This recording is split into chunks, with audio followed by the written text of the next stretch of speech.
Hang on.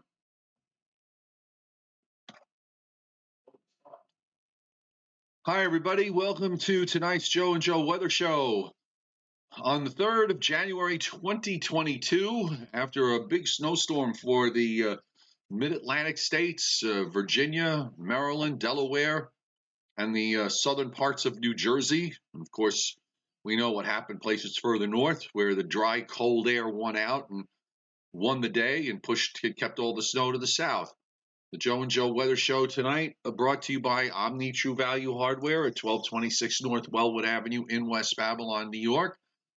And they were hoping to get some snow in there today, but there might be more down the road. We'll see. They are Long Island's largest supplier of rock salt, and the tri-state area's largest supplier of rock salt at that, with the lowest prices anywhere in the area. Plus all the popular and wonderful snow melt products like Pelleto and Mag Ice pellets and flakes, and of course spreaders, shovels, snow blowers, and everything you need to get through this winter for winter cleanup. So head over to Omni at 1226 North Wellwood Avenue in West Babylon, New York, 631-756-1125 for the best prices in town. OmniTrueValue.com is the website. So here we are at 7:32. I have absolutely no idea where Joe Rayo is. I did send him the Zoom link. At least I think I did. Let me make sure. But unless he's having some kind of technical issue. But let's see. Did I send? Yes, I did send him the Zoom link. So I'm not exactly sure what's going on, but I don't have my phone nearby. Let me get it just in case he sends me a message on my phone. So give me 1 second, folks.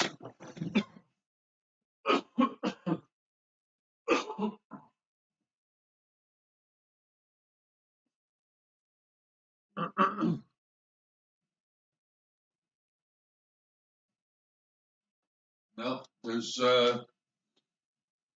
no message there, so I guess I'm going to solo until such time as they get an indication from him that he's joining us. By the way, you may notice my voice is a little bit subdued. I'm kind of having a little bit of a difficult time this evening with my colitis, and that's got me rather tired at the very least. So if I sound like I'm down, I apologize for that. But you know, this if you suffer from colitis, you know all too well. It's like getting hit with a baseball bat. It's not fun, and you have good days or good periods, and then when you're not, when you don't realize it, you get slammed. So I'm sorry, I just lost a picture here. So just actually some good news from that respect was the fact that I did get some of my test results back, and the good news is that they tested me for about 30 different types of bacteria above and beyond what they usually test for, and that all came back negative. So then it all boils down to my little colonoscopy that I'm going to have on Thursday, and hopefully that will give me some answer to all of this.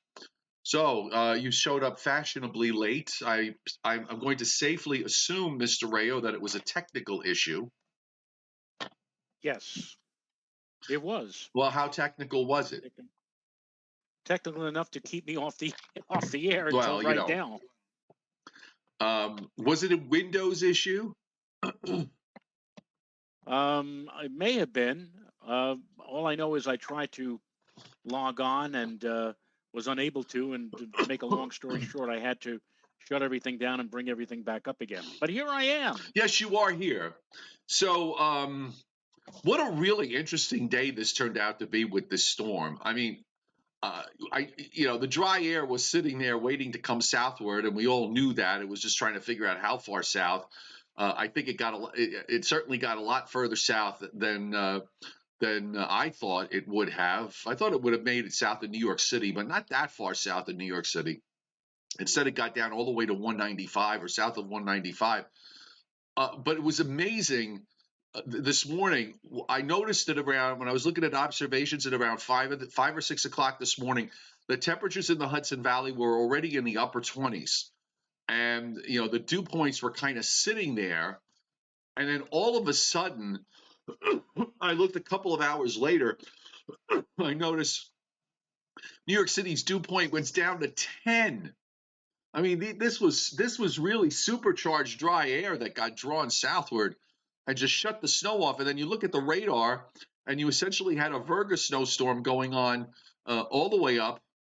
It was kind of a sight to behold. And then, of course, the explosion of snow that occurred this morning in southern New Jersey, in Maryland, in Virginia, a lot of double-digit amounts. And by the way, I'll leave you with this.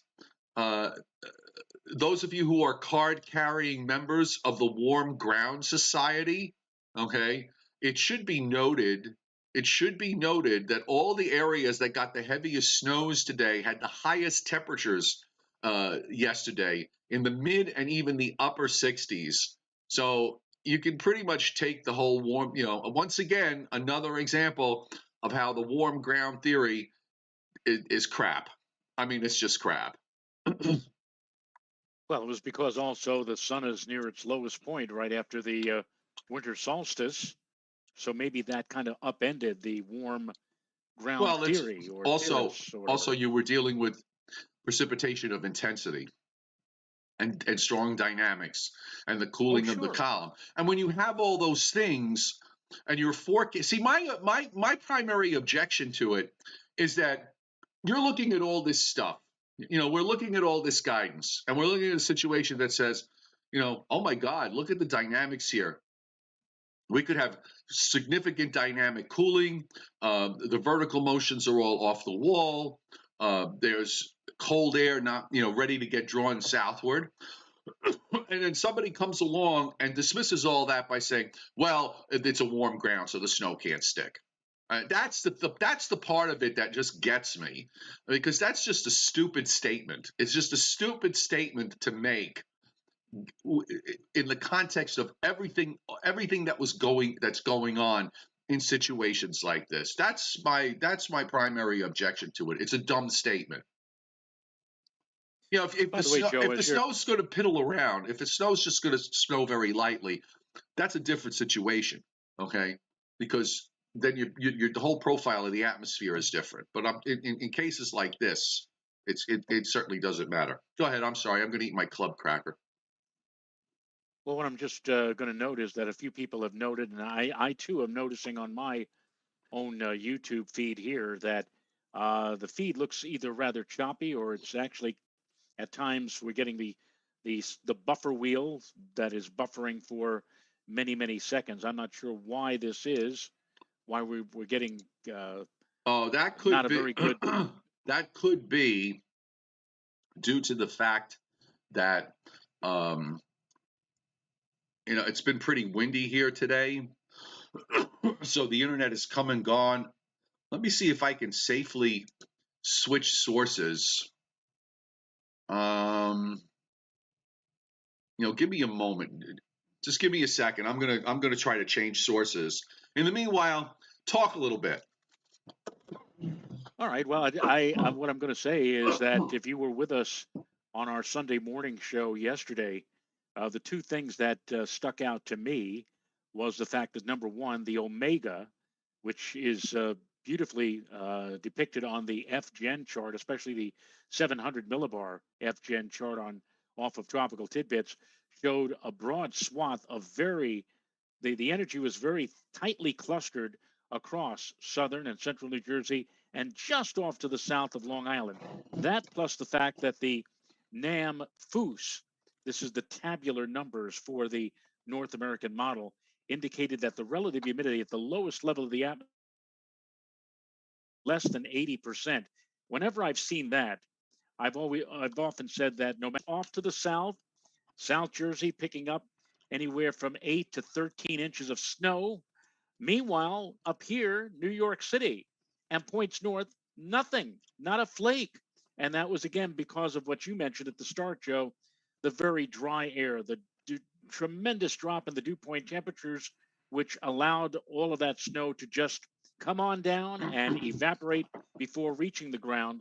So it was a day today where I said to Renata a couple hours ago when we were looking at all of the footage and all the video from southern New Jersey, Cape May, and parts of southern Ocean County.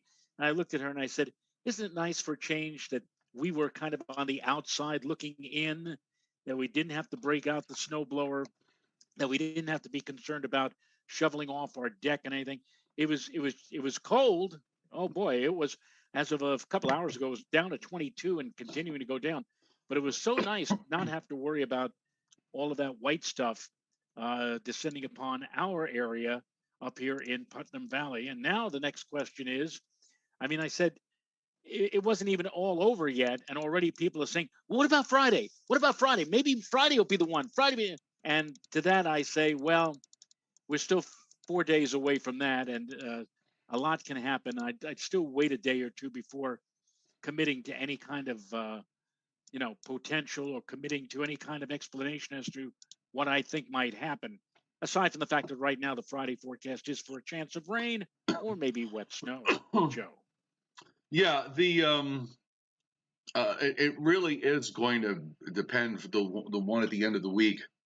The strength there's a fairly nice looking upper trough that's going to be swinging through the eastern part of the United States, and the European is very sharp, very aggressive with it. Develops a coastal low, actually spreads some significant snows. And if you look at the ensembles, they're kind of all along the same lines. The GFS had this at the end of last week, then it lost it, and it lost it over the weekend.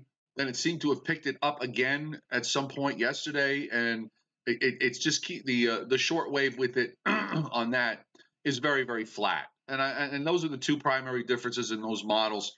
So if it's a strong, sharp short wave like the European has, then yeah, it's probably going to be a very interesting Thursday night and Friday. If it's like the GFS, not so much. By the way, I just want to acknowledge Zim hit the super chat tip jar earlier, to which I thanked her already, and Anthony Orr is also hitting the super chat tip jar tonight, and we appreciate it. And by the way, it seems to be I switched sources as far as the internet is concerned. I'm using my phone as a hotspot, and usually I'm getting a really good signal from that. And tonight I'm just not. So apparently there must be some sort of area-wide issue, probably having to do with the weather, because we had 40 to 50 mile an hour winds. I woke up this morning at 3:30 and it was snowing nicely. Wound up with a little over an inch before it was all said and done around 6 a.m. And it was quite pretty. So those of you who are on my Facebook page and on Patreon, I put the pictures up that I took. Only took a couple of pictures in one video, but you got to see that for many of you, I got an inch of snow before you did. And Joe, I got an inch of snow before you did. Before I did, yeah. Christmas Eve morning, we had maybe a half to 3/4 of an inch up here, not an inch, and it was pretty much all gone by midday and afternoon. And today, well, I tell you, if we had snow, it was certainly cold enough for every flake to stick, but we didn't. So we move forward from here, and we'll see what Friday. I will say this, Joe. I will say right now, I thought the NAM was absolutely and positively number one, the best model out of all of them in forecasting and projecting the position of where the snow would be and the energy on the FGen. It was just great, much better than any of the other models. The thing is, the short and long range models all seem to have issues with one thing or another. The storm on the short range models, when it came into the short range, couldn't even bring the precip up further north than say Eastern Virginia. and didn't even have snow in Virginia and down into southern New Jersey. And if you remember from last week, that was my argument that I thought the whole thing would get suppressed well to the south. Then you had the problem with the global models, which was in the other direction, where they were pushing up the moisture with the storm into the dry air. Ultimately, once the short range models caught up and recognized the fact that it was too far south with its snow shield, it made the necessary adjustments, and then it got it pretty much, like you said, on the nose. The NAM, the HRRR, they all did a much better job handling the northern extent of the accumulating snow. The global models were terrible with this from that respect. They really were. They threw out numbers You know what else? How about the plumes, Joe? Oh, what the is heck wrong? happened to the What's plumes? wrong with the SREF? And the thing is, after we did the show on Sunday, I think it was the plumes from overnight last night. They were off the wall. They were giving. I think they gave Islip like 10 or 11 inches, and New York City gave 10 inches, and I think 7 or 8 to White Plains. I mean, it was after they. I mean, they were awful. And I was reading, somebody was pointing out on Facebook that the SREF plumes have been terrible. I mean, they've been in upstate New York on a couple of systems from earlier in the last month or so, where it was throwing out these 1 foot plus amounts, and a lot of areas barely got a coating out of it. So I guess as a tool right now, the SREF is not a good tool. So no.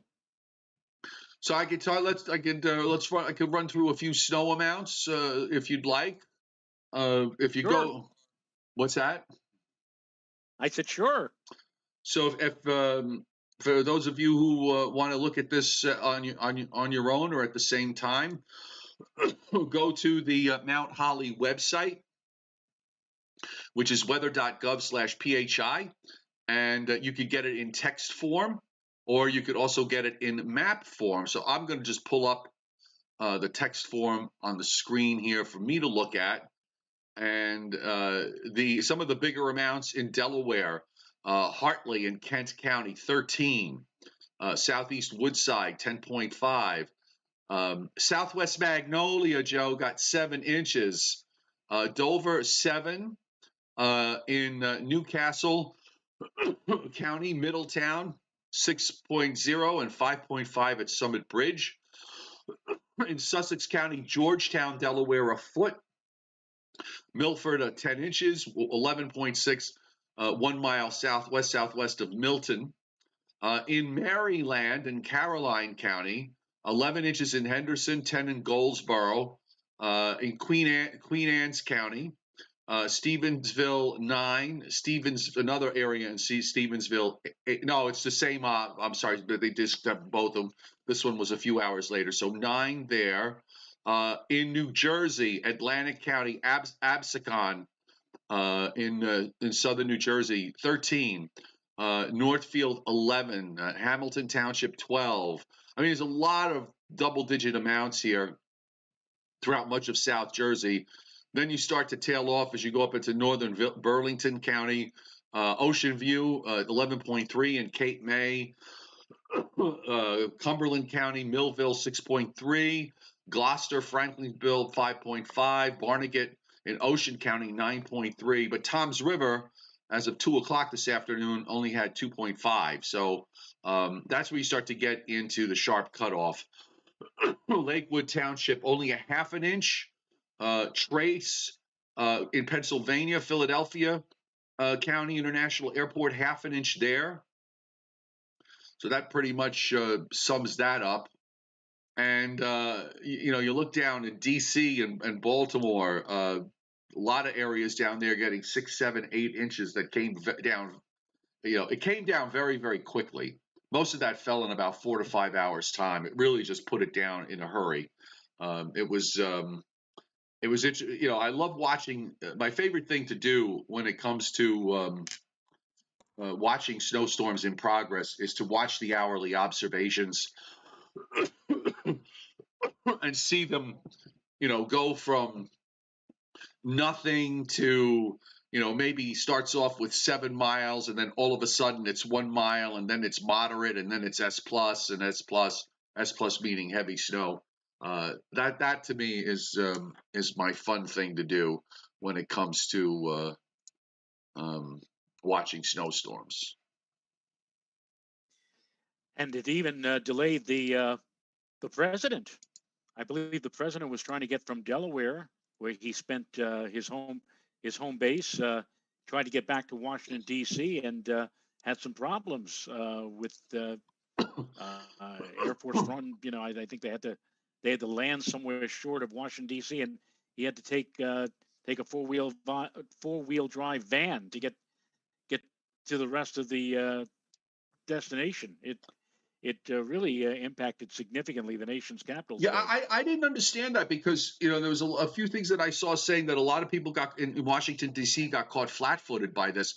I don't see how. I mean, they had winter storm warnings up late yesterday afternoon and last night. I mean, I know it's probably coming off a holiday weekend and maybe they weren't paying attention. But if they weren't paying attention last night, they should have been paying attention this morning. The radar right now, the snow is probably falling where you have the darker green echoes, and that's all pretty much offshore New Jersey, and it's certainly off the Delaware coast. We've got a lot precip aloft in eastern Connecticut, eastern Massachusetts, probably snowing in southern Rhode Island and in southeastern Mass as the low begins to pull away. But it's just about over with now, and we are going to see the storm pull out, and of course, it's been replaced by very cold temperatures. And incidentally, take a look at this surface map. I saved this is from 1 o'clock this afternoon, and then I'll punch it forward. But take a look. Here's your surface low sitting off the North Carolina coast. But look at some of these. Where it was snowing heavily, the temperatures were all down in the mid and upper 20s. Again, these are all areas where it was in the mid and upper 60s yesterday.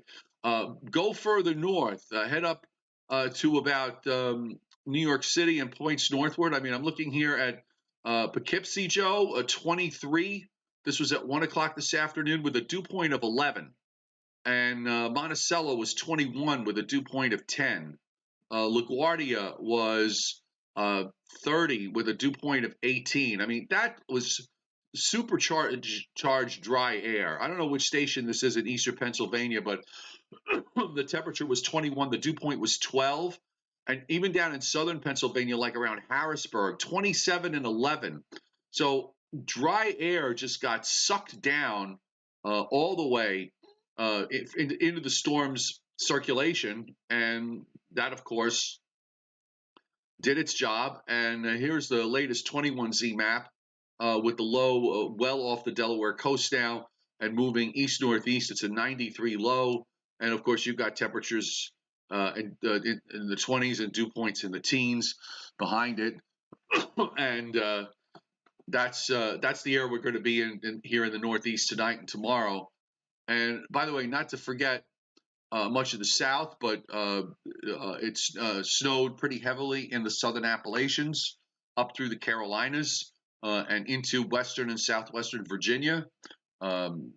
So this was a rather large, geographically speaking, had a large impact over quite a amount of square miles. And by the way, that also includes most of the state of Tennessee, which had the snow, particularly eastern Tennessee, places like Gatlinburg, for example, which has elevation and always seems to do well when it comes to these sorts of storms.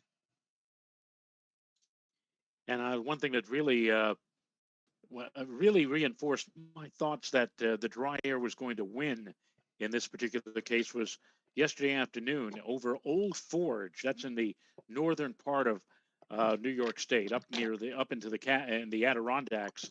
Old Forge yesterday, Joe, late afternoon, 8 degrees above zero. Wow. For a temperature, and that is cold air, dry air, and it was like seeping, filtering down southbound, and you just knew that that kind of air, that kind of cold, dry air. I know. For all the snow lovers, that's one of your ingredients. You want cold, but sometimes you get something a little bit too cold, and that was the thing that helped to repel the snow and keep it out of the immediate tri-state area. You mentioned Joe. Even you were amazed at how dry. I mean, all the way down into places that were just to the north of I 195 in New Jersey. They didn't see much in the way of snow, maybe a couple of snowflakes, but this really did a number on that storm system, and maybe the reason why we had such high amounts in portions of South Jersey was that the puff factor. Oh Maybe it yeah, wasn't just 10 to 1. Maybe it was more like 12 or 15 to 1, or maybe even higher than that. yeah. I don't know. But at the end of the day, that that was also part of the equation. And you always, when you're forecasting this sort of stuff, you always try to take that into the mix, which is what we attempt to do around here. So let's check out what's going on around the country at the moment. We've got more wintertime going on. Another round of winter storm warnings in parts of Northern California, Southern Oregon, into Idaho, and northeastern Washington, with advisories across Montana and parts of southeastern Idaho. We also have advisories up for eastern North Dakota, most of North Dakota, and northeastern Minnesota. Various probably for lake effect issues with winter storm warnings up in northwestern Wisconsin, as well, south of Lake Superior, as well as on the Michigan side.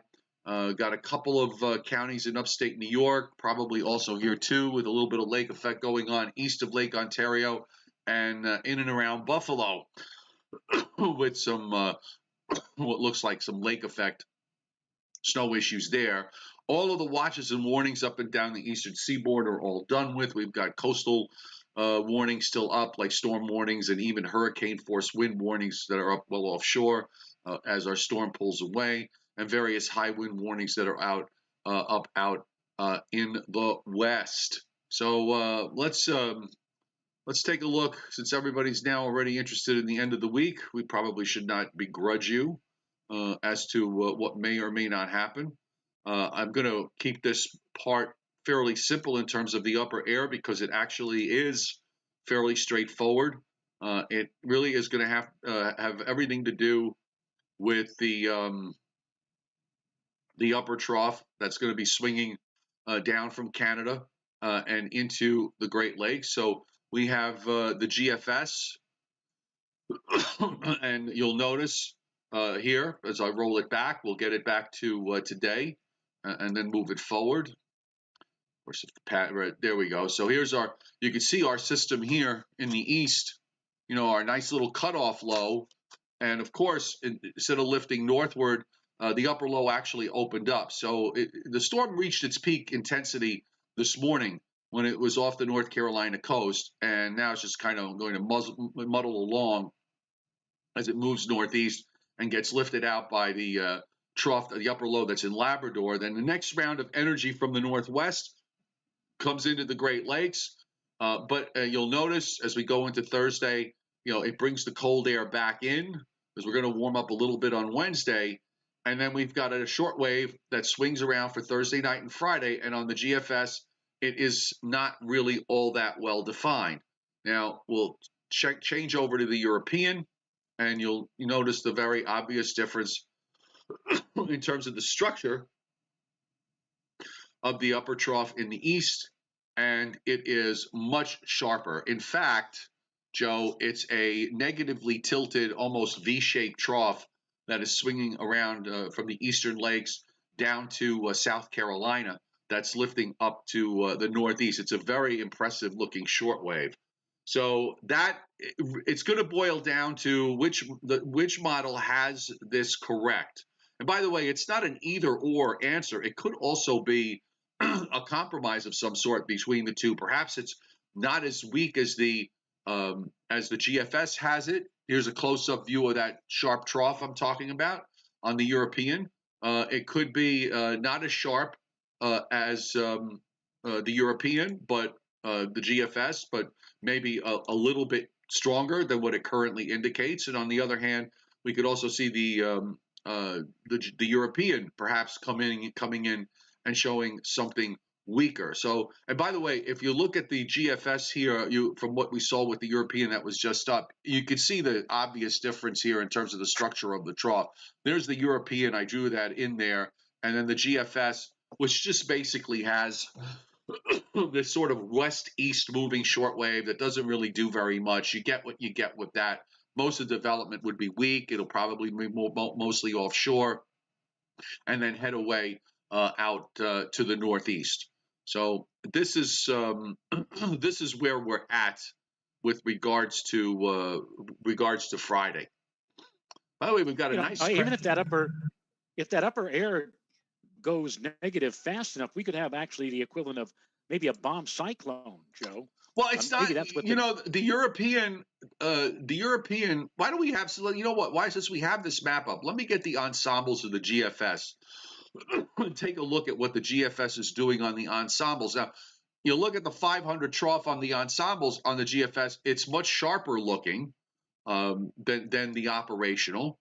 Then also we could even look at the plots, the ensemble member plots, as far as the surface low is concerned.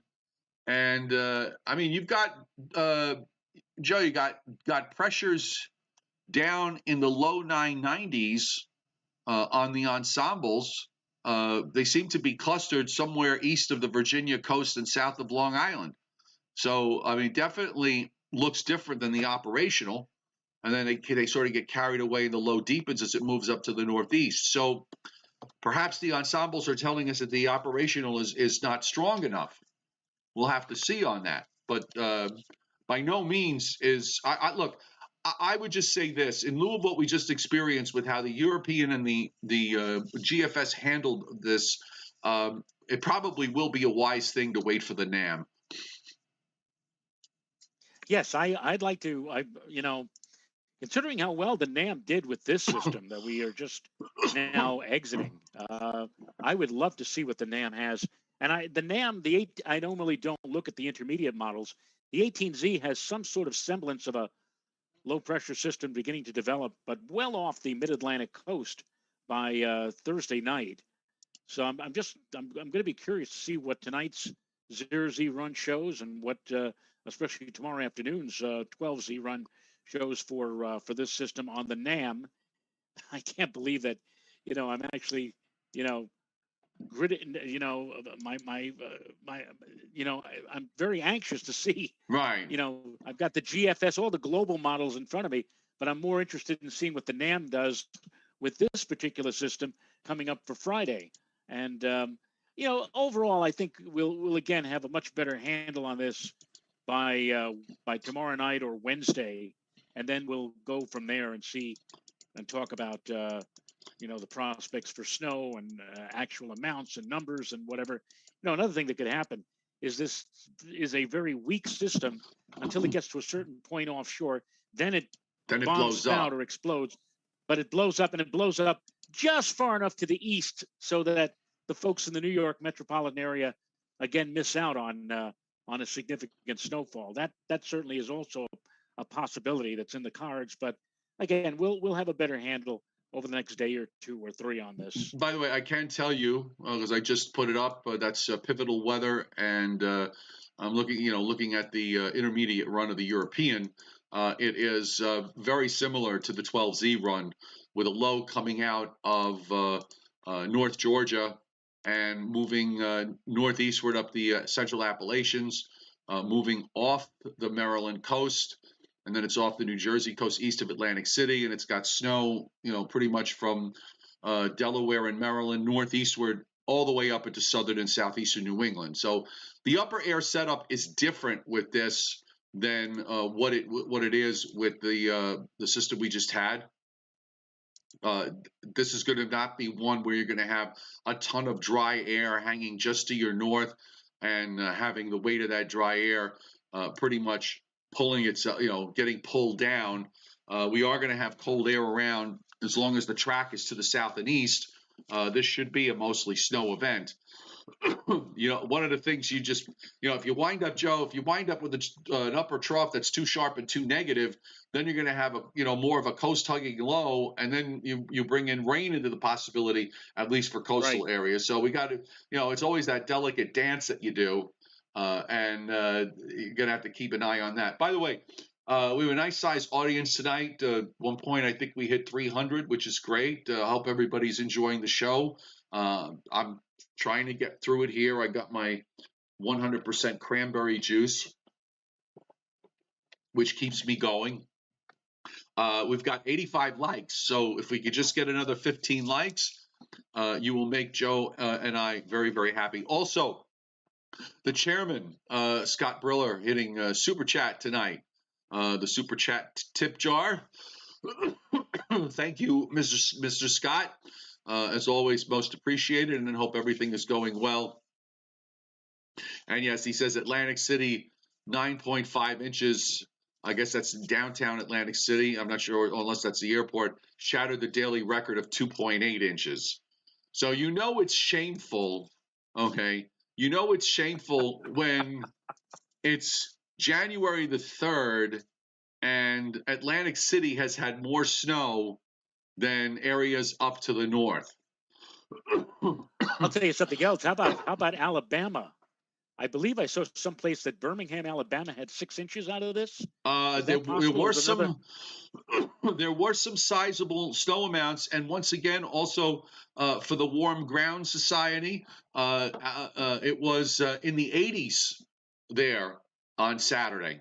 Okay, so it was in the 80s, 80 with an S on the end. So put that in your warm ground and see what you can get out of it. By the way, what? Go ahead, Joe. I'm sorry. No. I'm waiting for you. No, I was just going to say thanks to Pivotal Weather, by the way, for the use of the models. It's most appreciated. Yeah, it's sad. I mean, I know there's plenty of time left. There's a lot of winter in front of us, but yeah, 3rd of January, and we've got places to the south, as far south as Alabama, that have had much more snow than the immediate New York metropolitan area and its northern suburbs. I mean, like, as I said up here, so far, the most of the snow that we received was on Christmas Eve morning, when we've had maybe 3/4 of an inch, more likely a half or 1/3 of an inch. And that's rather remarkable. Joe, the day after Christmas, December 26th, I was out on my lawn with my lawn tractor, mulching in the leaves that had fallen during the time that I was away, during the first half of December.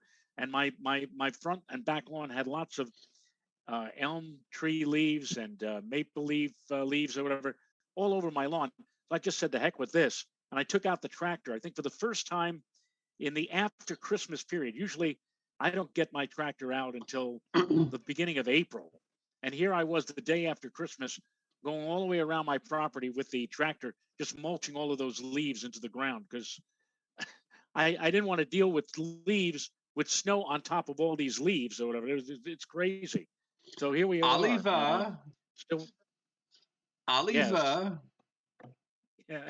By the way, I had to drive to Pixley this morning in the snow. I actually had to get out of my truck and move a tree that had fallen, just so you know.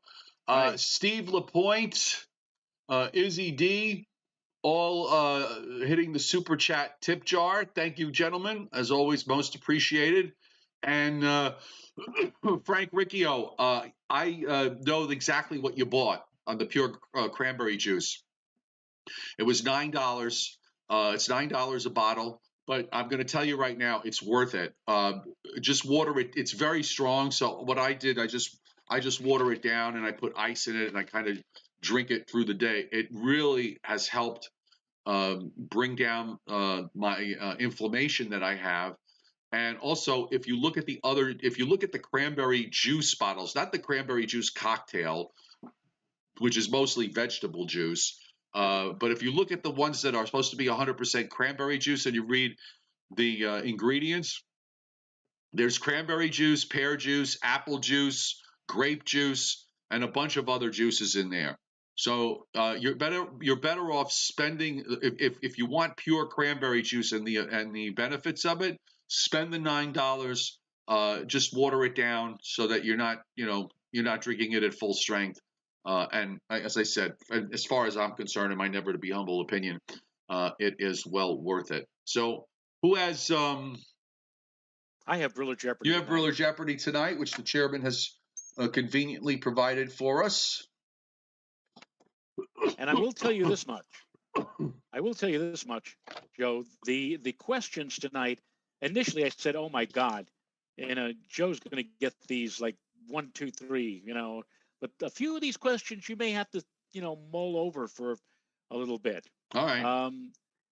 They are one of your favorite subjects, the TV show I Love Lucy. Okay. 10 questions about I Love Lucy with 7 out of 10 to pass. Okay. Now the first question I think is relatively easy. William Frawley, who played Fred Mertz, what was his favorite baseball team? Oh, well, he had to have. It was written into his contract that he would need to be off whenever the Yankees were in the World Series, and he was off like out of the 7 years of the show. He was off on 6 of them.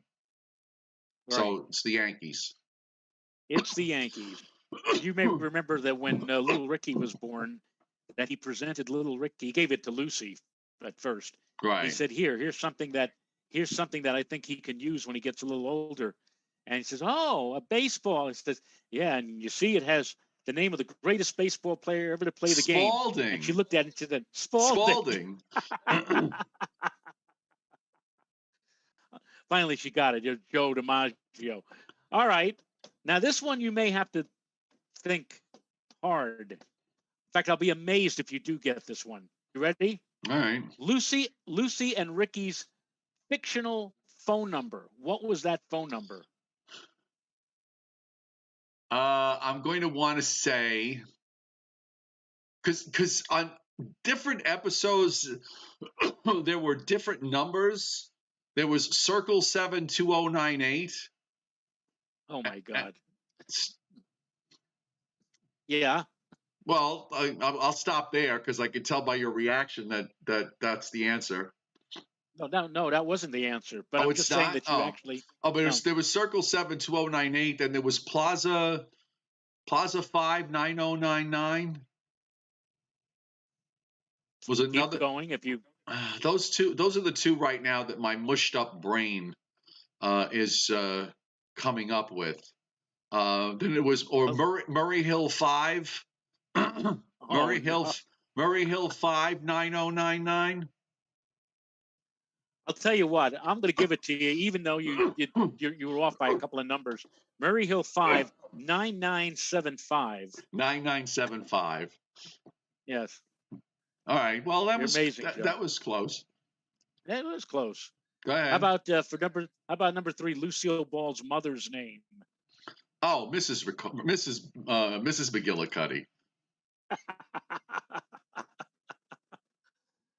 Her first name? Yeah. Gee, I don't know that I remember them ever saying it.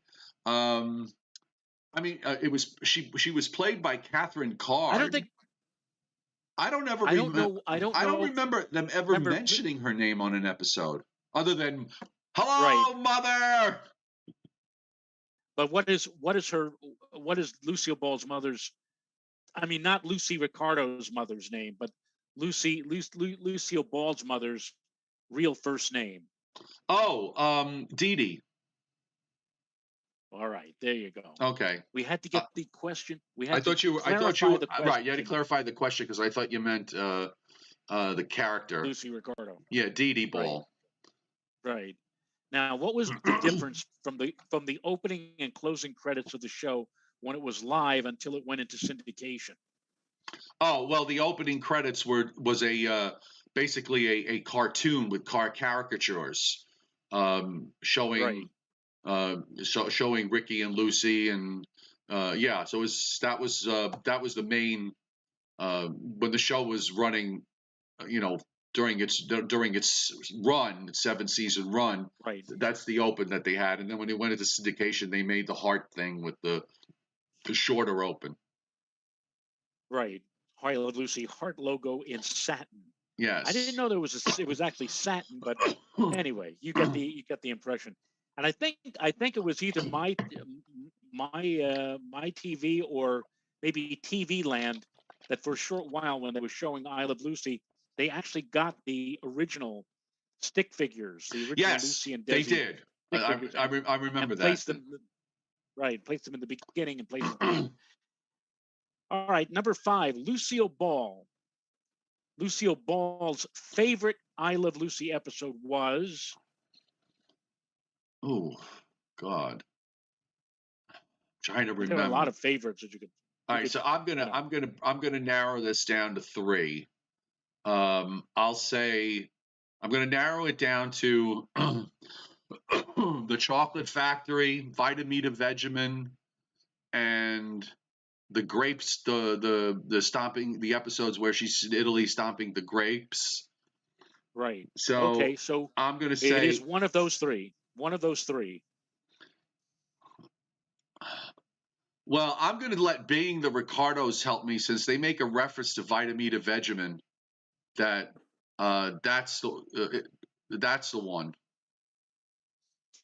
Well, I among the 3, I would have chosen that as my favorite personally, but Lucy apparently, according to the chairman, likes thought that her favorite episode was the Italian movie. Oh, with the grape stomping. Okay. Yeah. What was interesting about that movie, what I've always loved about the show when they did those episodes when they were in Italy, or even in earlier episodes, whenever they had Italians, they used native speaking Italians. Because if you're Italian and you're a native speaker like I am, you know when the difference when people say mozzarella and ricotta, okay, versus the right way to say it. And I always was impressed by I was always impressed by the fact that they used authentic Italian, native speaking Italians in those particular episodes. That always stuck with me. But when Ethel says to the farmer, and she says, because she supposedly, when they're in Italy, they're supposed to understand, that she took some Italian, and she says, buonasera. And the guy says, buonasera, tu parlo italiano, beh. And he goes into this long rant, and when he's done, and they look at her and they say, well, what did he say? And she said, I don't even know what I said. Well, she tries the same thing in the French episode, and at the end of the long conversation, she says, "Oui." Yes, exactly. All right. So number 6, how many years did I Love Lucy lead the yearly Nielsen ratings? I think there was. How many years was number 1? I think they were. I think the show was number 1 through most of the time. There was one week where I think the U.S. Steel Hour, for some reason, excuse me, beat them out. So it's either 6 of the 7 years that the show was on the air, or all 7. So I'm going to say all 7. Okay, well, here the chairman says 4. I think he makes a reference to that later on in a later question. So hold your question until later for that. Number 7 was I Love Lucy was based on what radio show? My Favorite Husband. My Favorite, and this is not one of the questions, but who was Lucy? I'm sorry, Joe. Who played Lucy's husband in? Who played Lucy's husband? Who played Lucy's husband on the radio show? Oh, Richard Denning. Richard Denning, and were you aware that during the course of that radio? Again, this is something that Scott did not mention, but I'll mention it here. that originally, when the show My Favorite Husband went on the air, Lucy and Richard Denning played Mr. and Mrs. Cougat, believe it or not. Yes. And midway through the run of the show, they changed it from Cougat to Cooper because people were getting confused with Ricky's Xavier Cougat, Ricky's number one rival, I guess, at that time. Yes. But I always found it interesting. How in the world could they have come up with a name like Cougat? I don't know. Who knows? For two American couple, you know, it was weird. All right. So number 8, how many primetime Emmys did Lucille Ball win? All right, now that depends on how you count them because you get Best Actress in a Comedy, then there's the show itself that wins for Best Show. I believe. I mean, I know Vivian Vance. I think it's just for Lucy. This is just for Best Actress in a Comedy. I'm gonna say. I think so. Well, I know she won it at least once. I don't know. I'm not 100% sure on this at all, Joe. So I mean, I know she won it at least once. I'm not. So I'll say just on the idea that she may have won it on another year twice. 2. According to the chairman, 4 times. Was it 4 times? 4 times she won. Now I'm not sure whether or not that's for. I assume it's I Love Lucy. He said at the beginning this was I Love Lucy trivia. But maybe it might have also been I Love Lucy and the Lucy Show, or I don't know. I don't know. I don't know. And also, you know, as part of the show itself, the show winning for Best Comedy, she would get an Emmy for that too. So I'm not sure if that's part of the count. So, all right. What was number 9? Is what is Lucille Ball's middle name? Lucille Ball's middle name. Right. I want to say Desiree. Well, you know what I want to say? I want to say you're right. Okay. That was her middle name. It's amazing too because the first, if the chairman spelled it correctly, the first 4 letters of that is DESI, and that of course would be Desi, which is the name of her husband. Yes. There's a lot of Desis in there. Desis yes. and Desi Lou's and whatever. Now here's number 10. After I Love Lucy was number 1, the show number 1 show in 1953, 1954, 1955. It finished 1956 in second place. What show beat it out in 1956? Now you earlier said the United States Steel Hour, or yeah, something like that. Was that the right answer? According to the chairman, it was the $64,000. Oh, okay. Right before the scandal. Right. And so there you go. All right. Well, I don't think I did too shabby. I almost got the whole phone number. Yeah, I'm amazed. You know, only a real I Love Lucy, you know, fanatic would actually, you know, get anything close to the phone number or get the actual phone number. But here you even mentioned that there were other phone numbers that were mentioned during the course of the series. So. And by the way, you know, I you know, as when I'm growing up as a kid, you and I both can remember that it was playing in syndication in the 60s, so it was on every morning. I remember it being on every morning at 10 o'clock on Channel 2. Right. So, you know, you saw the series, you know, from when I was very young. It's one of the first memories I have as far as watching television is concerned.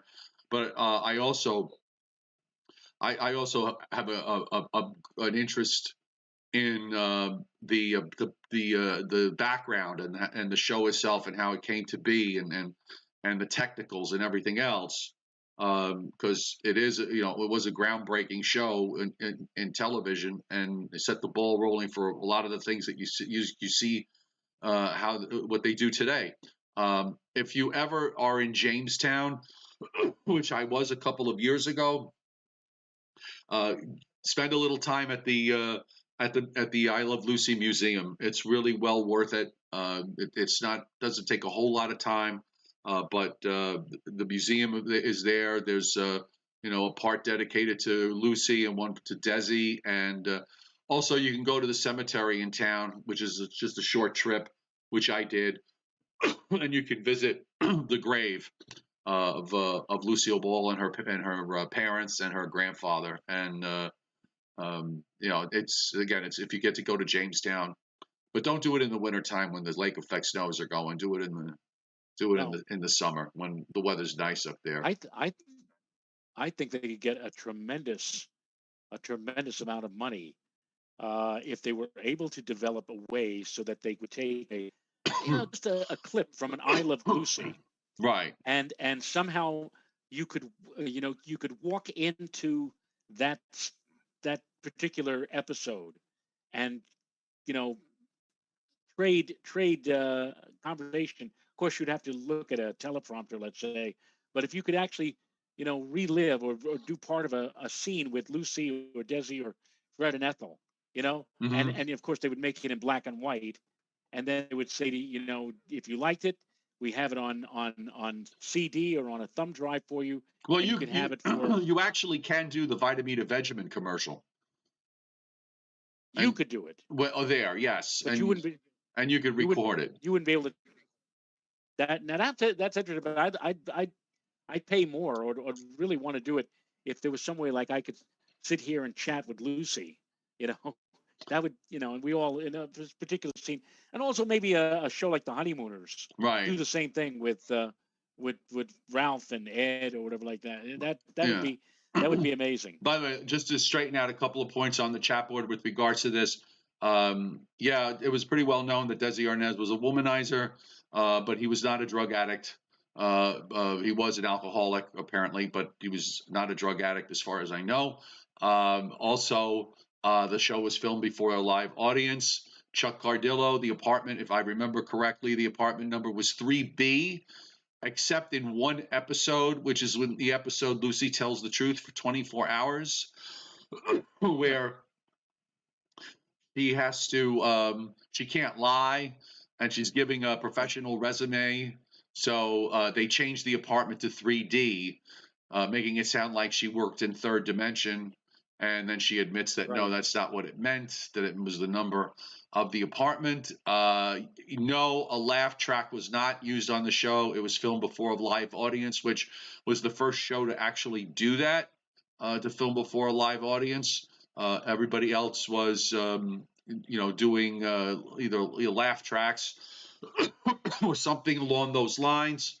Also, the first television show to be put on film and distributed on film, a high quality from coast to coast, as opposed to the kinescope, where they would shoot it in the eastern part of the United States and just basically run a camera over a TV screen to record the show, and then the rest of the country would get this really, horrible quality of whatever that program is. If you look at some of the Honeymooners, the early episodes, those were all shot. Those were all kinescopes.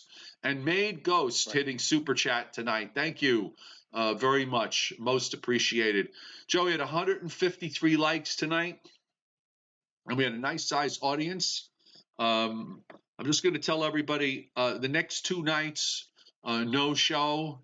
I'm not feeling well today, and I think I'm just going to need tomorrow to kind of recover from how I'm feeling today. And then I have Wednesday, I have to prep for my colonoscopy, which doesn't start till the middle of the afternoon. So we could do the show with me on this throne that I'm sitting on now, or we could do the show from another throne that's in another room. I choose to not do it from either one. So we hopefully I'll be my procedures early on Thursday, so we'll be back Thursday evening at 7:30. Yes. Yes. Okay. So that makes a moot point tomorrow night because I have a library talk at 7:00. Yeah, the way I'm feeling, Joe, I can't. By the time I get to 8:30, I'm like ready to crash and burn. When I finally get better from this, it'll be a different story. But I just get so tired by the time we get to this time of the night that I just feel better. That would feel just better about being able to go to sleep and not having to do a show. So we'll wait till Thursday night. So we'll see everybody in a couple of days. Have a great night. If you're watching from the Mid-Atlantic states and from southern New Jersey, I hope you enjoyed your snowstorm. If you're watching from Delaware, Maryland, most of Maryland, I hope you enjoyed your snowstorm. And if you're watching from the southern Appalachians and down to even where I am, because I got over an inch this morning. And I got more snow than you, Joe. I got more snow than you. You beat me all through 2021, so why I not did. kick off 2022 by beating me with the first snowfall of the year? By the way, Tom Contino, what was the name of the nightclub that Ricky Ricardo ran? Actually, he did not run the first one. The first one was the Tropicana, which was run by somebody else. Actually, the guy who was the boss of the Tropicana was Gail Gordon, right? Yes. And then he later, Ricky, toward the end of the run, he got his own nightclub, the Club Babalu. Yeah, I'm trying. Mr. Oh, what did they call him? Who, Gail Gordon? Yeah, Mr. We're trying to remember his last name. The character. Right. Phoebe was his wife. Right. Because she asked Phoebe to go help her in the kitchen to execute the schedule with regards to the dinner. It'll probably after we shut the show off, it'll come to me. Which I'm Gail gonna. Gordon also played. Gail Gordon also played in the Lucy Desi Comedy Hour. He played a judge in the episode that involved Danny Thomas and the cast Yes. from Make Room for Daddy. Yes. So he played two roles in the Lucy universe. Yes, he did. All right. Good night, everybody, and we'll see you Thursday night. Nighty night.